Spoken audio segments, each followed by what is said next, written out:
Assalamualaikum warahmatullahi wabarakatuh. Pemirsa, jumpa lagi dengan Mbah Smat di channel Mbah Smat. Pemirsa, kali ini Mbah Smat akan membawakan sebuah narasi yang ditulis oleh Presiden Habibie, yaitu Presiden ketiga almarhum.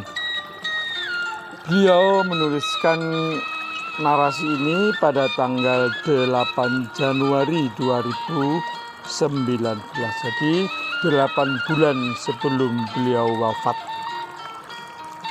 Beliau meninggal pada hari Rabu tanggal 11 September tahun 2019 dengan usia 83 tahun. Pak Habibie lahir pada tanggal 25 Juni tahun 1936.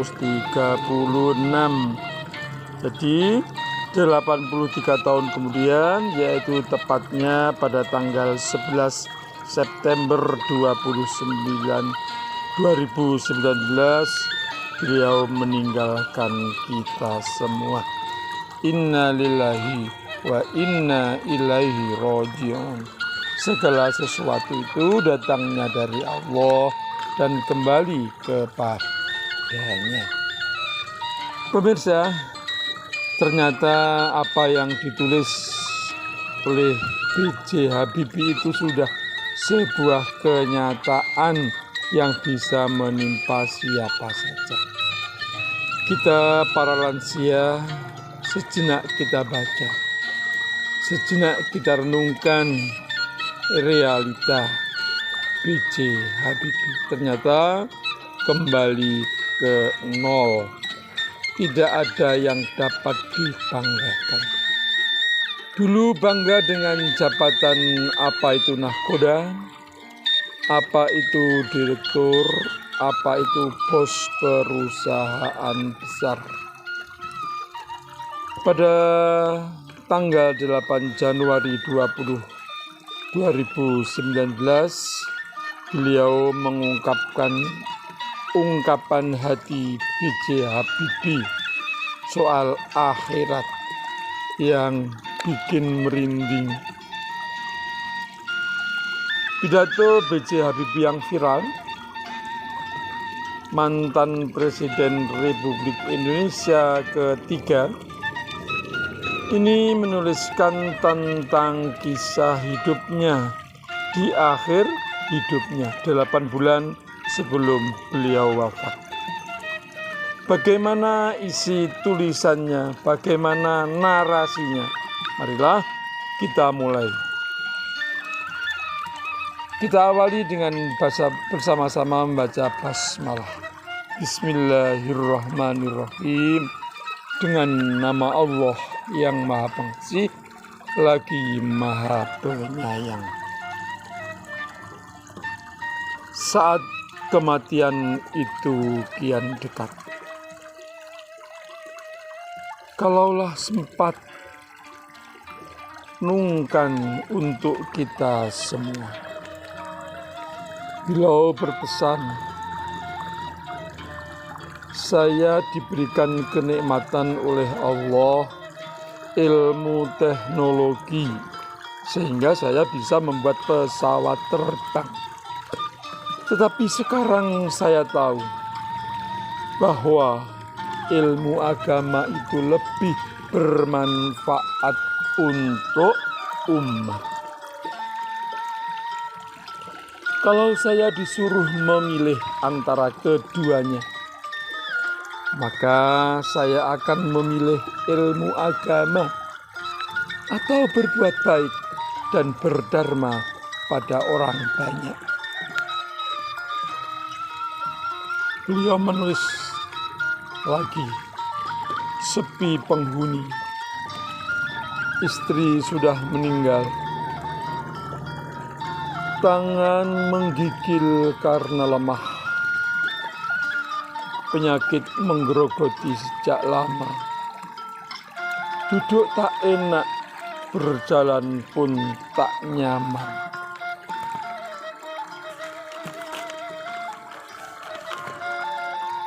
Untunglah seorang kerabat jauh mau tinggal bersama menemani beserta seorang pembantu. 3 anak semua sukses. 3 anak berpendidikan tinggi sampai ke luar negeri. Ada yang sekarang berkarir di luar negeri. Ada yang bekerja di perusahaan asing dengan posisi tinggi.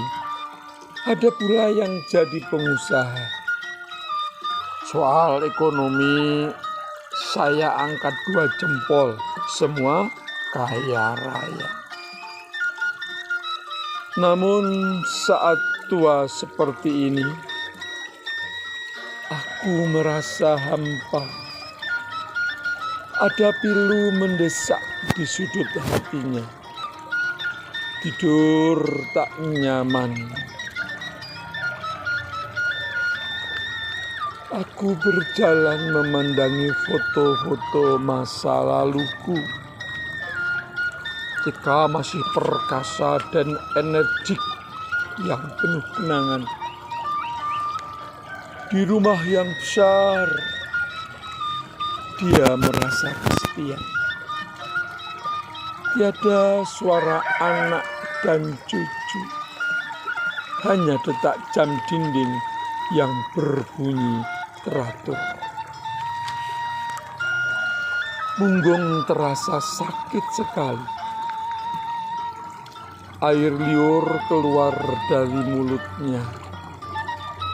Dari sudut mata ada air yang menetes rindu. Rindu dikunjungi anak-anaknya.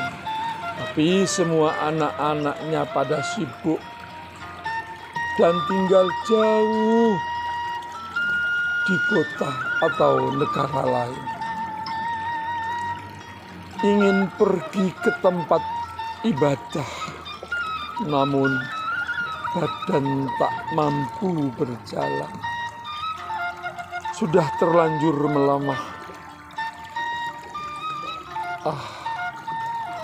Begitu lama waktu ini bergerak. Tatapannya hampa, jiwanya kosong. Hanya gelisah yang menyeruak sepanjang waktu. Laki-laki renta itu barangkali adalah saya, B.J. Habibie. Atau barangkali adalah Anda yang membaca tulisan ini suatu saat nanti. Atau yang mendengar kisahku ini pada suatu saat nanti. Yang mendengar tulisan ini dibacakan. Hanya menunggu sesuatu yang tak pasti. Yang pasti hanyalah kematian.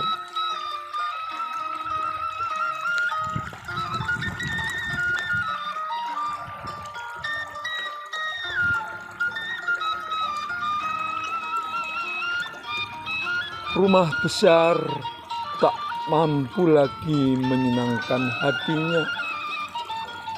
Anak-anak yang sukses tak mampu lagi menyejukkan rumah mewahnya yang ber-AC. Cucu-cucu yang hanya seperti orang asing bila datang. Aset-aset produktif yang terus menghasilkan, entah untuk siapa. Kira-kira jika malaikat datang menjemput, akan seperti apakah kematiannya nanti? Siapa yang akan memandikan? Di mana akan dikuburkan? Sempatkah anak kesayangan dan menjadi kebanggaannya datang mengurus jenazah dan menguburkannya? Apa yang akan dia bawa ke akhirat nanti?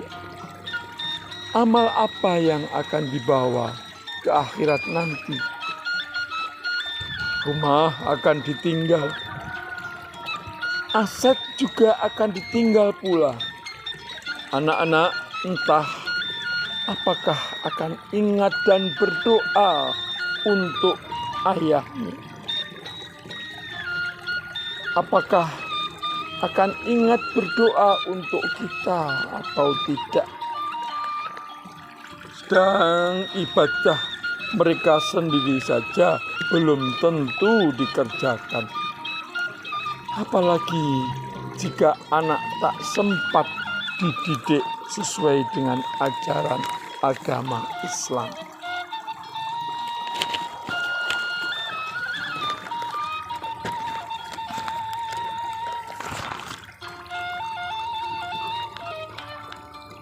Sesuai dengan tuntunan agama.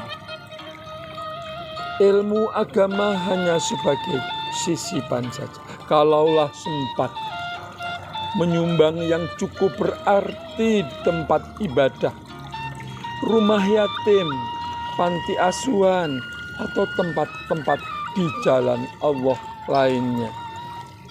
Kalaulah sempat, dahulu membeli sayur dan melebihkan uang pada nenek tua yang selalu datang. Kalaulah sempat, memberikan sandal untuk disumbangkan ke tempat ibadah agar dipakai oleh orang-orang yang memerlukannya. Kalaulah sempat, membelikan buah buat tetangga. Kalaulah sempat membelikan buah untuk kenalan, untuk kerabat dan handai tolang. Kalaulah kita tidak kikir, ikhlas kepada sesama, pasti itu semua akan menjadi amal penolongnya. Kalaulah dahulu anak disiapkan menjadi orang yang saleh, dan ilmu agamanya lebih diutamakan. Ibadah sedekahnya dibimbing, diajarkan, dan diperhatikan, maka mungkin senantiasa akan terbangun malam, sholat malam, meneteskan air mata, mendoakan orang tuanya. Kalaulah sempat, membagi ilmu dengan ikhlas pada orang-orang sehingga bermanfaat bagi sesama. Kalau sempat, mengapa kalau sempat? Mengapa itu semua tidak terjadi, tidak menjadi perhatian utama kita? Sungguh kita tidak adil pada diri sendiri. Kenapa kita tidak lebih serius menyiapkan bekal untuk menghadapnya dan mempertanggungjawabkan segala kepadanya? Jangan terbuai dengan kehidupan dunia yang bisa melalaikan. Kita boleh saja giat berusaha di dunia, tapi jadikanlah itu untuk bekal kita pada perjalanan panjang dan kekal di akhir hidup kita.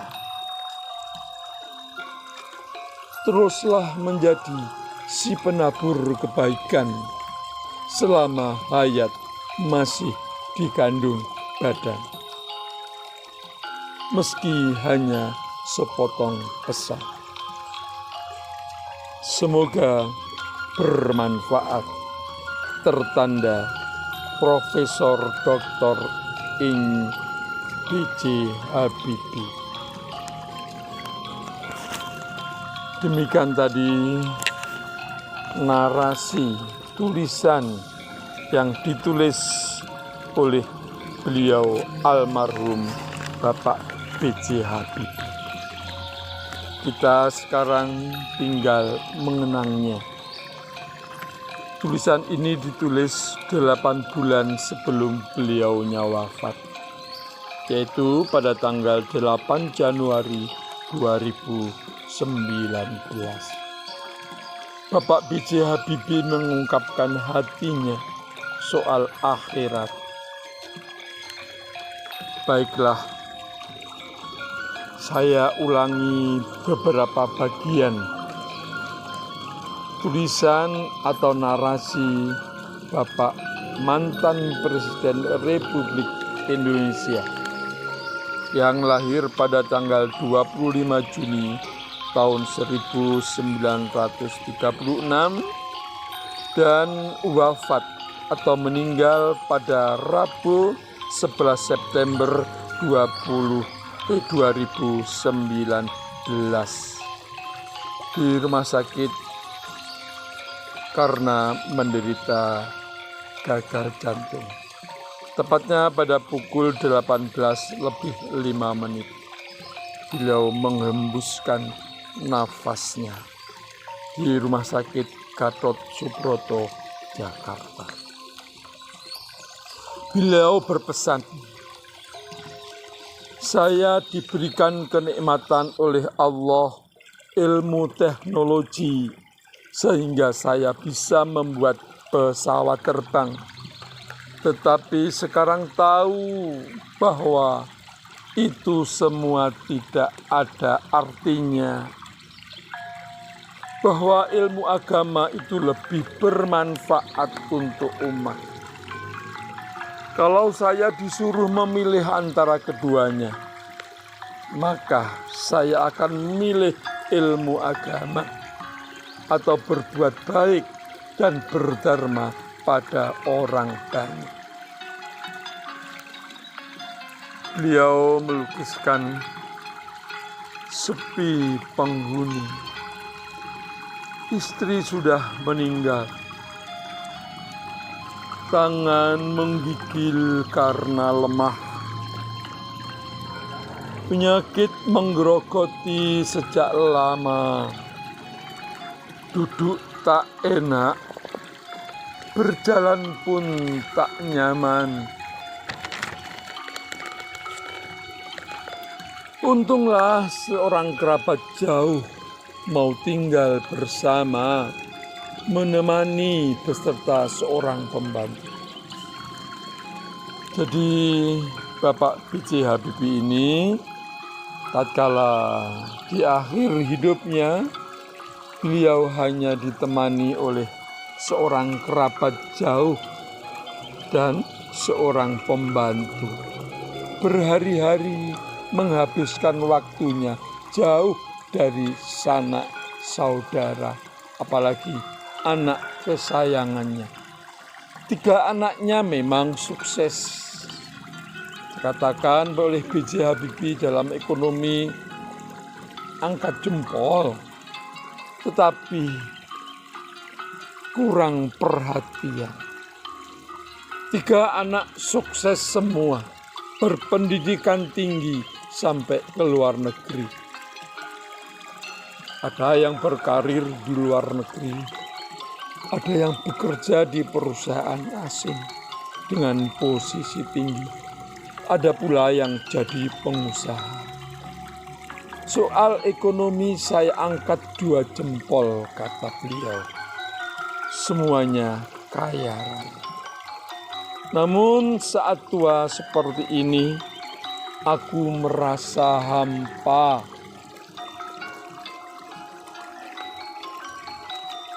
Ada pilu mendesak di sudut hatinya. Tidur tak nyaman. Itulah sepenggal tulisan atau narasi dari beliau almarhum Bapak B.J. Habibie.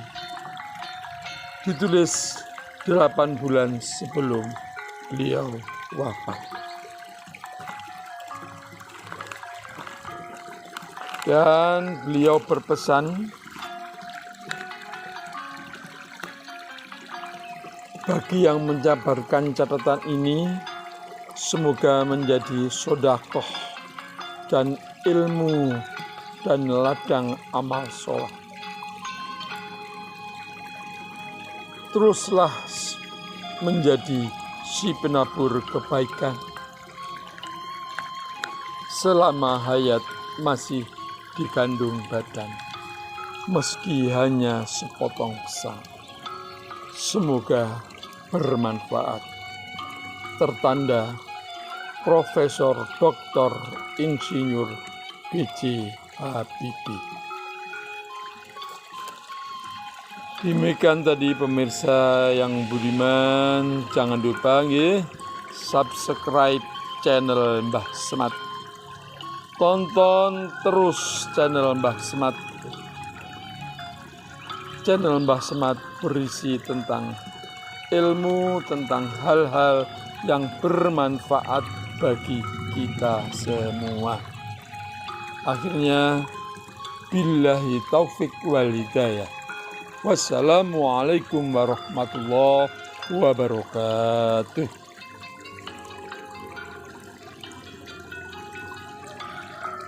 Salam Semad, semoga bermanfaat.